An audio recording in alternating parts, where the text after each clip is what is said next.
Ajmo mi se njima, se pravi svoj Predsjednik stoji tu. Već na vrijeme. Ja ću staviti,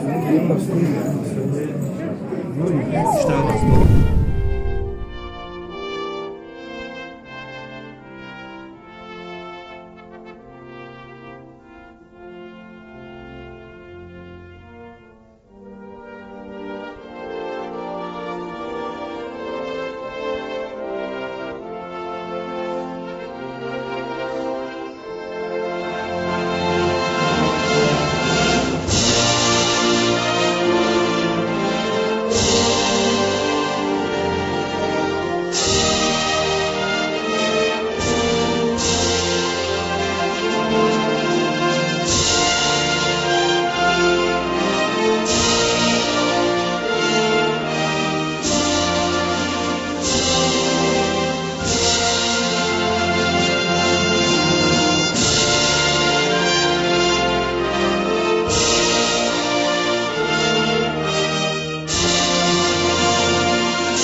Braćo i sestre, poštovani muftija, premijeru, načelniče, ministri, hvala vam naravno na ovom današnjem danu.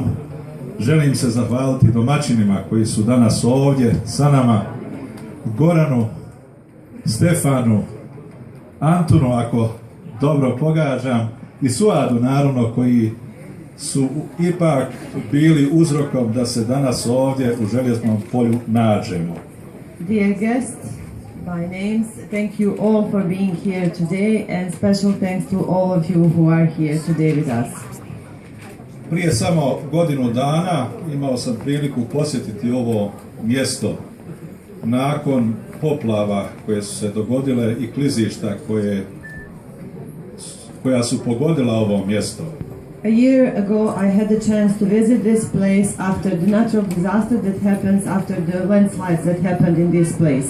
Danas, hvala Bogu, evo svjedočimo da su ponovo malinjaci obrađeni, da su ponovo probeharali i da će, ako Bog da, ponovo dati svoje plodove. Thank God we have a situation here then all raspberries are actually in blossom, and we hope at the end with the support, with thanks to the God, it's going to be again the products. Danas sam u stvari razumio zašto su malinjaci toliko važni za porodice ovdje u Željeznom polju, a važni su zbog ove djece koja su ovdje ispred nas. Podižući malinjake, u stvari podižemo vlastitu djecu. Only today, actually, I understood why raspberries are so important for this place. Actually, they are important because of these kids. Raising raspberries, we are actually raising the future of these kids. Toga dana kada sam posjetio ovdje ovo mjesto, danas sam čuo od jednog od naših prijatelja ovdje kada je kazao da je sva njegova briga bila o tome da li je neko u Željeznom polju stradao. Today I heard something very important from the one person here who was talking. He said his only worry was if somebody was injured here. Sjećam se da je tada Imam Efendić imao drugu brigu.